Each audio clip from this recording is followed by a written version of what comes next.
my first recommendation would be to get a photo in each of your Etsy listings right at the end. That way, when they're scrolling through the photo and they're saying to themselves, ooh, I like this product. Ooh, I really like this product. Oh, I'm so ready to buy this product.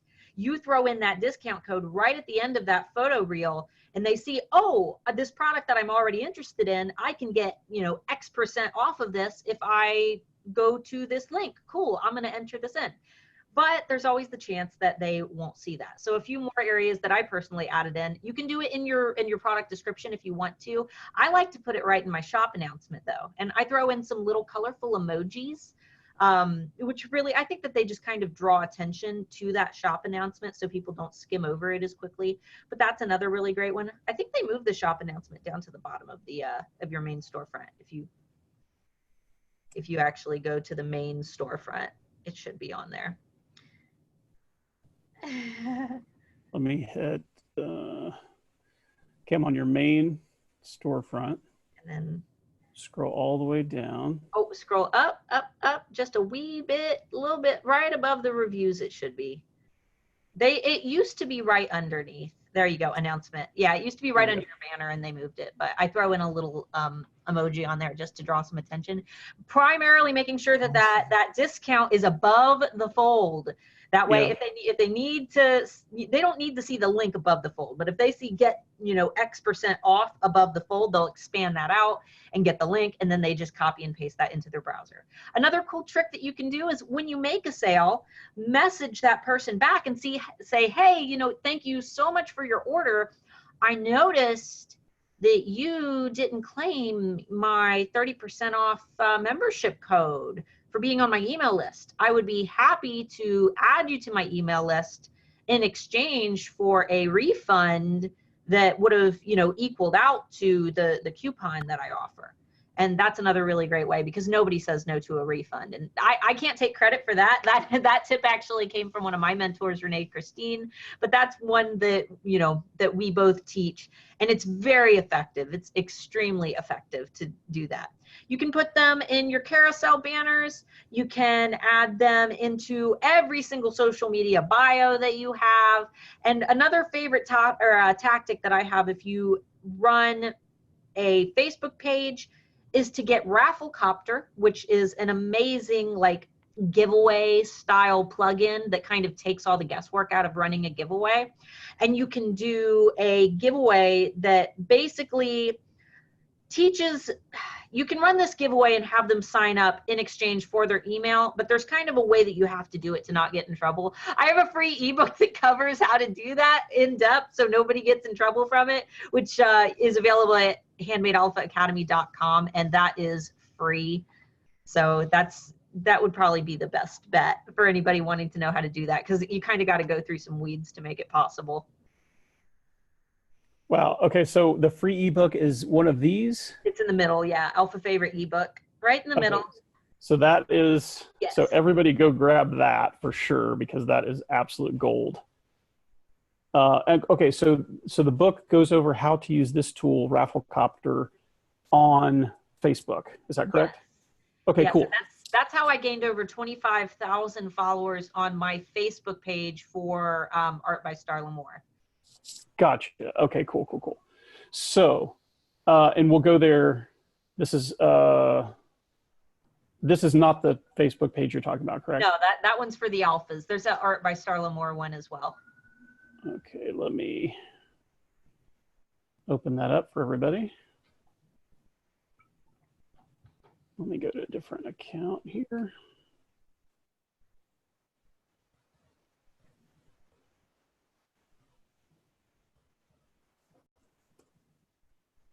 And I also have a very, very popular Facebook group. That Key Keepers Club is the group associated with, and there are what, 3.3K members in there, which is where a lot of my sales come from.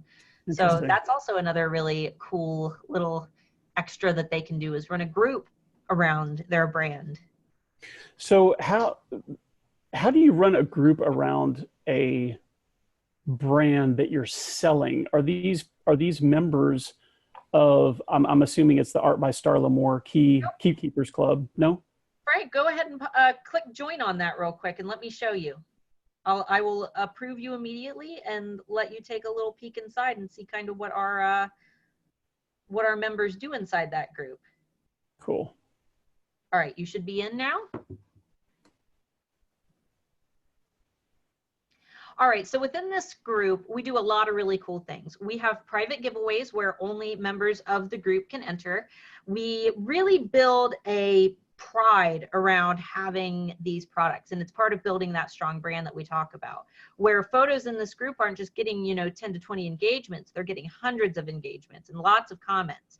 So this is all really amazing things that you can do for your own business, but you have to start by not selling.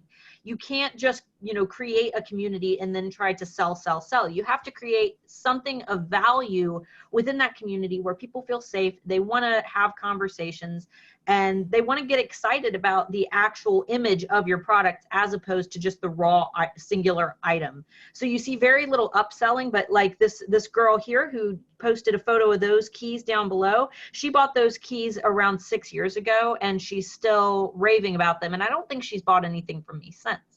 So what these people are doing is they join this group to show off the items that they've bought in the past, and it almost becomes like a collector's item. And there's so many things that you can do this with. I have a friend who does a similar group and she creates clay dragons. I have a friend who does this for skincare where everybody goes in and shares beauty tips. But I also see a lot of, maybe like a pregnant mom who's having trouble and she posts in the group, hey, I know that there's a lot of women in here, a lot of moms. Can I ask for advice? So these people feel so safe within this community that they're willing to ask for help. This post here that you have pulled up, this girl, her key, she's had it for a long time and it started to tarnish. So I've given her a full list of all the things that she can do to take care of it, to remove the tarnishing. And I told her that if she doesn't feel comfortable doing it, she can send it back to me and I'll do it. And that alone got 20 positive engagements from other people who are saying, wow, look how responsive Starla is. Look at how great Starla's customer service is. So there's a lot of amazing value that comes to having these public, not public because it's not like on a Facebook page, but public as in public to your community in this group where they're all able to see how you engage with every single person in the community and they're able to engage with each other. There's a lot of value that takes place in having this strong community around your product. And if you think that there's no way to do it around your product, you need to kind of expand your thinking style a little bit and think about the type of person that buys it and what struggles they might have on a daily basis. Because there's a lot of things that you can do. Yeah, that is absolutely insane. I mean, I've never seen this kind of engagement on a product like this. I mean, Harley Davidson's, yes. Some other lifestyle brands out there, Apple, yes. But on a product on Etsy like this, that's crazy. I mean, that is amazing. And you're right. I think that the problem with a lot of people who are creative is they get myopic about their creations and they can't step back and see the real value. And, the biggest issue, the biggest challenge that I have talking to creators is they never ask enough for their stuff. I'm always trying to get them to raise their prices, and it's not a matter of the market. The market's there. As soon as they raise their prices, they typically sell very quickly. I mean, I got an email a couple months ago from someone. He showed me a piece of art. Physically, we were in the same makerspace location. He showed me a painting that he did, and I asked him how much he charged. He said $300. And I said, the frame alone is worth $300. I mean, he made the frame by hand and made the art. I said, dude, the frame alone is worth $300. And he said, what should I charge? And I was going to tell him 3,000, but I didn't think he'd believe it. So I cut it in half. I was like, this guy's not going to believe $3,000. I said 1,500. And I said, but you're probably not going to take my advice because no one ever does. And he was ex-military and he had a chip on his shoulder and he's a young guy. And he said, just to prove you wrong, I'm going to do it. He had taken a class from me. And I said, okay, we'll see. Like nobody takes my advice, right? Like 5% of people ever come back to me and say, I actually took your advice. And lo and behold, I made money. And he he sent me an email about a week and a half to 2 weeks later, and he said, I just sold my first piece of art for $1,500. Yeah. And And the way that I like to describe that to people is, you know, if you're going to a jewelry store, maybe you're a man and you're about to engage to a girl that you really like, and you see two rings. They're almost identical, but one is for $10,000 and one is for $100. You're not yeah. going to look at that $100 ring and think, wow, what a steal. You're going to think, wow, what is this piece of crap and what is wrong with it? Why is it so cheap? This is garbage. You're going to go for the more expensive product. And on Etsy, people want to buy quality. They want to buy handmade. They're there for a reason. They are not looking for bargain bin crap. Yeah. And if they are, they're not your target market. There is a market for people like that. Maybe your competitors who charge way too little.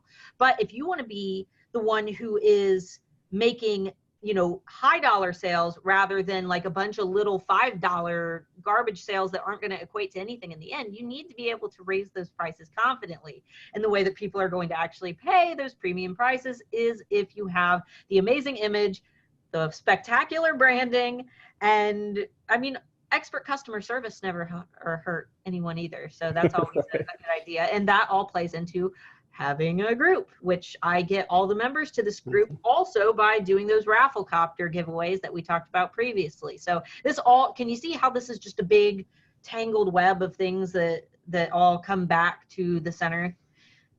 Yeah, it's very sticky. So I want to, I mean, you move so fast. I mean, it was fast for me, and I know it's going to be like freaking hyperspeed for most people who are attending the summit. So what I want to do is just step back a couple things and drill down. Okay. Yeah. And then we're going to go back to my notes here. So you have this group called Art by Starla Moore Key Keepers Club. Okay, cool. So you've branded the name. I mean, you've got this nomenclature around the keys, which I think is great, and you've got alliteration, and which is great. And so there's this Key Keepers Club. I mean, freaking name is brilliant, by the way. And so my question is, in the relationship cycle, because I don't want to call it a you know, a sales cycle, or because it's clearly way beyond that. And I think that's where we need to get everybody. I think that's where a lot of creatives sort of back off and go, whoa, what is this marketing funnel thing? Like, that seems really, you know, I want to deal with people, and they have, you know, they're usually high IQ, high emotional IQ people. And so, so my question is, in the story arc of the relationship that you have with these people, where do you introduce them to this? Do you introduce them on the front end, after they make a sale, like this? Because this looks to me like a bunch of people who have already bought from you, but then you said that you're doing some promo to get them here without buying from you. So how does that work? There's a lot of different fishing lines out in the water. Sometimes I'll just run a campaign on my Facebook page inviting people to join. When I release new products, I release them a day early in the group where people can purchase them a day early, and they can only get that access if they're in the group. It's why my products usually sell out a day before the official launch date. So that's always a very exciting thing. I invite them right when they make a purchase from me on Etsy. In my Etsy conversation, that automatic message that sends, I let them know that when their item is received, that they can pop into my Facebook group and show off a picture and hang out with other buyers of my products. And usually when they get inside and they realize, you know, that this is more of a community built around a fantasy related topic, they start posting too. We get a lot of posts around like big shows that come out. Like when Game of Thrones came out, everybody was in there posting. Anytime there was a cool dragon picture on the internet, they would share it into the group. And those are all positive things because those are images that really relate back to my brand. And I feel like that only boosts my visibility in a newsfeed by having that much discussion going on. So another big mistake that I see sellers make when they try to do these branded groups is that they try to keep chit chat on the low, and they go in and they delete, you know, these threads that are getting a lot of engagement but don't necessarily have anything to do with the items that they're selling. And that's never a good approach. If people are in there just griping, that would be a time to remove a post. But I think that it's really a good idea to spark conversation and become a friend of these people so that they trust you and they want to buy from you, not just because they want the product, but they also enjoy supporting you as a person, which is what Etsy's all about. I got you. Okay, cool. So, all right, cool. That explains a lot. So what I want to do is go back to this one. What is Art by Starla Moore? Now, this is just my public Facebook page where people can like the page, but usually visibility on these pages isn't very high, as most of us know. Group visibility is way higher than page visibility. So I don't post yours often. Gotcha. Okay, so this is your business branded page. Yes. And then this is your group. Right. Okay, cool. I just want to make sure that that's obvious to everybody, and we don't have time to go down that rabbit hole. But those two, if you're new to Facebook or you don't understand Facebook marketing, those are two completely separate entities that you can control. That in this case, Starla controls those two separate entities. And what she's saying, and correct me if I'm wrong, is that the group is the Facebook gives us more tools to play with as owners and moderators in groups than they do on our profile, even if we're a public, even if we have a public figure page. So that's why she's saying she's getting more activity, and she's probably getting found easier here than anywhere else. But so let's step back again to that person who's new. Do you advocate starting one of these from day one? Like, I put up my listings. I've got, let's say, 10 listings on Etsy. I have my first sale January 1st. At what point do I put up a group? I think that step one is getting a few sales. Step two is getting a mailing list set up, because nobody knows how many members your mailing list is. If it's branded very nicely, very beautifully, people might assume that there's thousands of people on that email list, but a group, people can see how many members are in there. So I would work to build sales, the mailing list, so that people who are buying from you are also ending up on that mailing list. And then when maybe you have 50 to 100 people on that mailing list, introduce the group and say, hey, I've created a fan club for my products, or I would love to see how you've used your product. Please post a photo in my group. Or, hey, we're hosting a giveaway in my group. If you would like to win one of my products, feel free to join and enter. Oh, by the way, please post a photo of the product that you bought from me. Show it off. And try to really start fostering some genuine connections when they join, have discussions, and make sure that those are authentic discussions that you actually would like to have. Don't just comment for the sake of commenting, and make sure that you're giving them a hook to reach onto.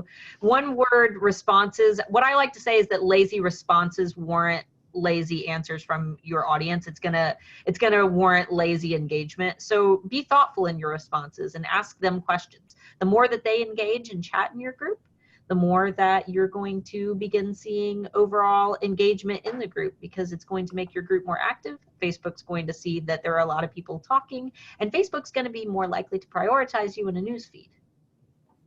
Yeah, that's great. I think we should make a poster of this: lazy responses warrant lazy engagement. Yes. I think everybody should get a free poster before they open a group and have that right on the wall, so they don't get off base. That is awesome. I don't know. I don't know which one I like better. Let me go back to. I have a lot of quotes. I have lots of quotes floating around out there. I mean, this here is, I love this because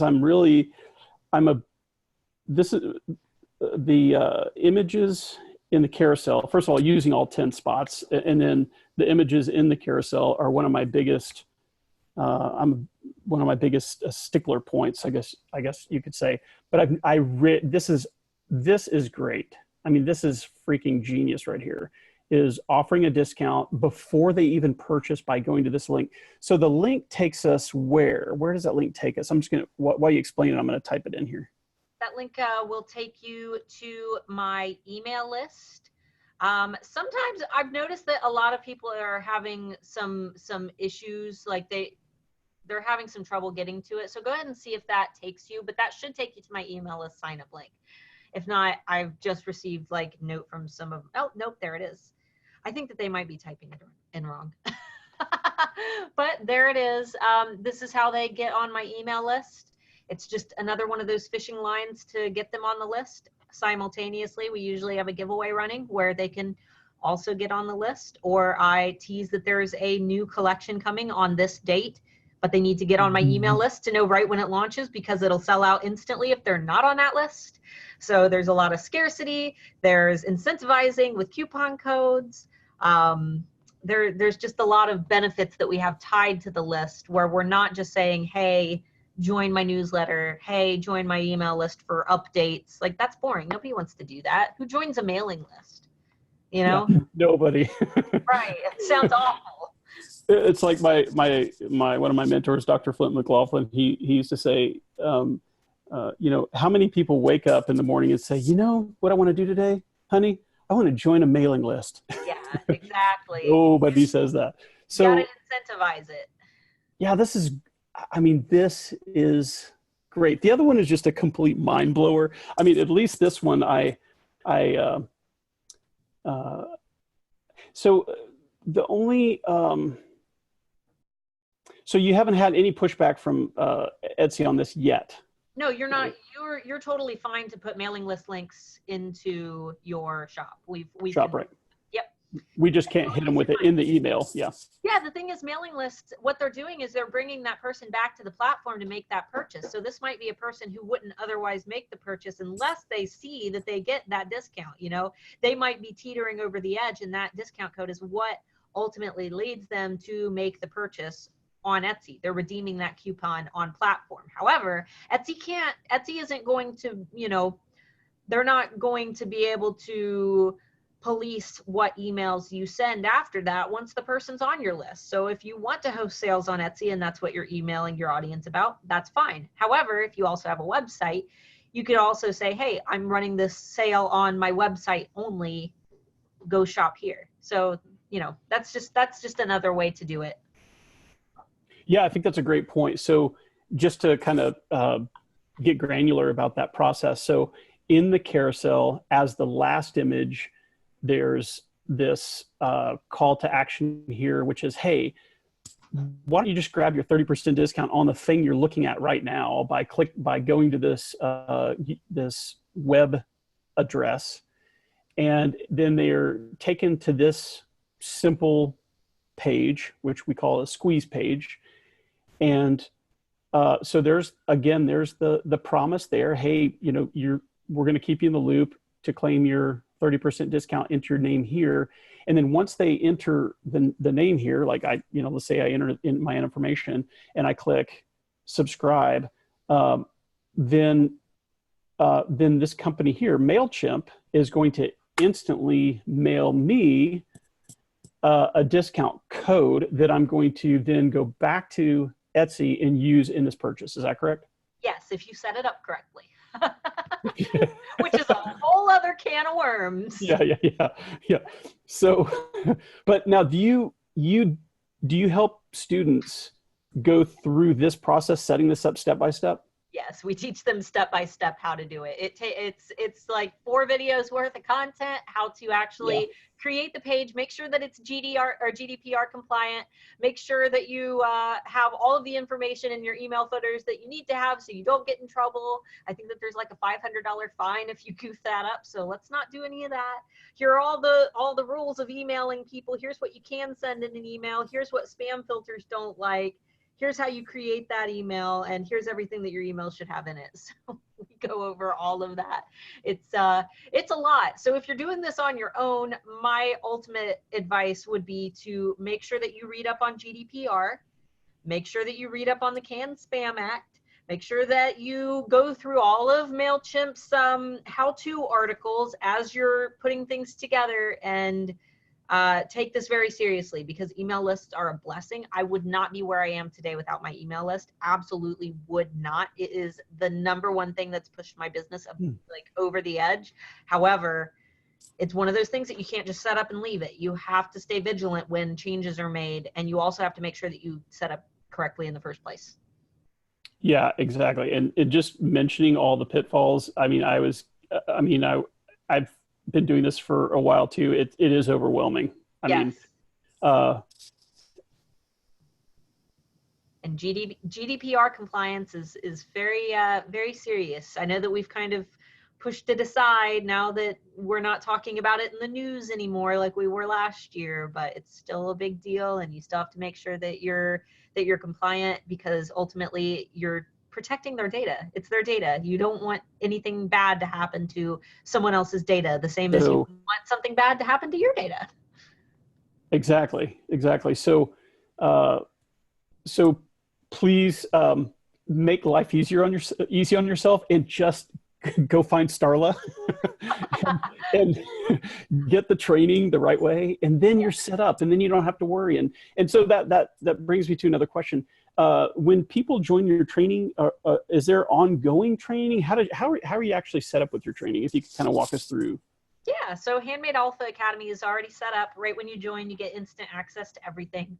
We have 2 enrollment periods a year, one in June, which just ended, and one in December, December 1st of every year. We've only been open for 1 year now, but so far we have over 300 successful students, many of which are already making over 6 figures. One of our most successful students, her name is Paula. Her brand is Clean and Dirty. She made $18,000 on Black Friday last year alone. So she's probably our biggest success story. But we created this amazing course where Etsy sellers can really get in and learn the things that you're not going to learn anywhere else.